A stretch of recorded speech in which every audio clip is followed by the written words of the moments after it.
to ASU GSV Education Innovation Summit. I'm Dr. Rod Berger with American Ed TV and Core of Education, and standing next to Erica Gruen. She's a principal at Quantum Media. I know an advisor with the Gates Foundation, Correct. Former CEO of the Food Network, yes. And the list goes on and on. Yes. It's great to chat with you, and obviously with your diverse background, I want to have a conversation about the media and education.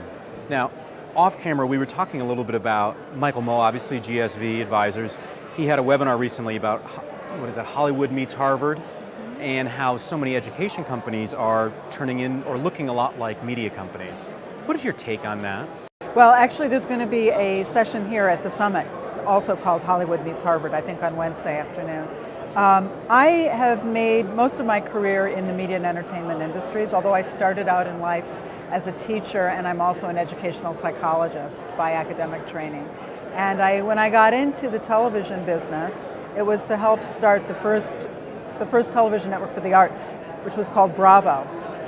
Love Bravo. Yeah. And so Bravo is no longer the network for the performing arts, but my whole career since then has been really in nonfiction, reality, and unscripted television. And I've created tons and tons of television programming on parenting, on child development, obviously on food, on the performing arts. And over that career in media, as a former education person, what I've learned is how to infuse information with entertainment, how to make information entertaining. And I've come to the belief that people only really learn things when they're having fun and when they're being entertained. And entertainment is not a bad word. It's the fundamental bedrock of learning. And we call it, in education terms, we call it engagement, or we call it, being able to show that kids actually progress because they master something, but you don't really master something or become engaged unless it's fundamentally interesting to you. As more and more of education moves to a screen-based format, whether it's a TV screen or a computer screen or a laptop screen or a mobile screen, it doesn't make a difference.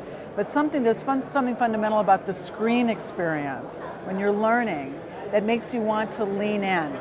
And I think more and more the principles of how you get kids and learners to lean in and engage are really the same principles that you use as a television executive or a media person, which is how to get people to hook onto what you're doing on the screen and learn something from it and take it away. Let's talk about the media asset. Now, speaking with obviously a pro like yourself, let's have a little bit of fun. What is the best way to package education media for, let's take it in segments. So what do you think is engaging for a student with regards to media? And then let's sort of take that and bridge that to parents or the community at large. Well, I think they're really one and the same, because more and more this kind of learning takes place in a home environment. It's not just the kids are being engaged with digital learning in the school. Obviously, they do that at home too. They do it in the car, they do it at the beach, they do it everywhere. And I don't think kids make that distinction as to what the environment is in which they're learning.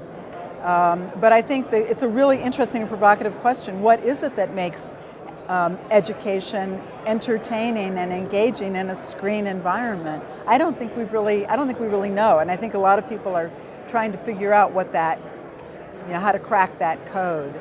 But I will say there are lots of examples out there that I think we can all think about, whether it's Khan Academy or lynda.com or other kinds of learning environments which are more than just reading the text off the page or reading the text and clicking on a video. That's not really an interactive experience.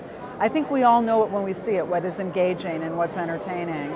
And what I'm really looking forward to doing is helping people like the Gates Foundation develop ideas for entire courses that can be taught in a way that's much more engaging than what we see with MOOCs today, for example, or online learning today. But something that enables a learner to really sit in front of a screen and interact with the screen and with teachers and with people around the world, watch animations, watch videos, answer quizzes, play games, and all of that being part of what we would today call a course. I don't think we've seen anybody yet who has really come forward with that elegant, beautifully designed, easy to use and fun experience. But I think that's where EdTech is going to go. I think we're going to start to pay a lot more attention to the design and the content and the flow of information within a course. Today it's very static. I think most of what we see in the marketplace today is rather static. Are we ready, Erica, for, when you're talking about static, so that makes me think about like when I was growing up, right? When we think about media and you use the word screens, right? So we're interacting with screens. Well, my goodness, when I was growing up in a public school in the Midwest, you know, if you were watching something that was on the media, it was often something just to substitute or to fill time, fill airspace. Have we gotten to a point where we trust media to sort of walk into a classroom, to be able to walk in and teach in a rigorous manner when we're talking about standards and these different elements that really test the student's ability? Well, so I mean, that's a really great point. I mean, I think we unconsciously make these divisions between something that's entertaining and something that's serious. So if it's entertaining, it's got to be frivolous, it's got to be fun, it's got to be something we do with our free time. It's a waste of time. But I don't believe that. I believe that fundamentally something that's entertaining can also be intelligent, can also be instructional, and can also be moves you as a learner from something you don't know to something that you've mastered. So what I don't think is going to happen, or what should happen, is that we bring kids into the classroom, sit them down in front of a computer screen, plug the program on, start it, and then 6 hours later the kids get up and walk out and go to school. That's not, go home. That's not what I'm talking about when I'm talking about a better experience for kids. I do believe very much that the interaction with the teacher and the interaction with the other students in the classroom is a hugely important part of what makes education work. But I do think that when it comes to online education, and it comes to digital learning, we are at the very, very beginning of what really it is that we can do for kids, so that online portion of their blended learning experience can be so much better.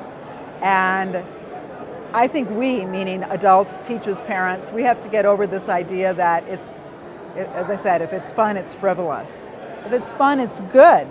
What about the curriculum, Erica? So one of the things I hear from students, and even some schools that are very progressive, is enhancing curriculum when it comes to the digital arts. And the great desire that kids have to, not that they want to be in the media, but they want to produce projects and results that encompass so many different forms of media? Well, yes. Do you see that as a need, and do you? Oh, I do. Is the foundation there for it to be successful? I do. I mean, I think it's fundamentally really important that kids obviously learn how to read and learn how to write and learn how to speak. Oral presentation, written presentation of their thoughts and ideas, very important, but more and more, the idea of mastering digital tools to express themselves. We've seen kids for several decades now be able to master PowerPoint in the third grade to make presentations. But I just saw a fascinating presentation by one of the executives at Microsoft just about an hour ago, talking about the next generation of PowerPoint, which will enable kids to be full storytellers with video and animations and many more rich tools embedded in how they can actually use PowerPoint. And he said this is going to enable our children to become storytellers. And that is such a profoundly important idea, because the human experience is one of storytelling, right? From campfires and the bards of old, you know, the nature of the human experience is one of telling stories. So to give kids much more powerful, elegant tools in which to tell their stories, that's a very important and natural thing that's going to happen.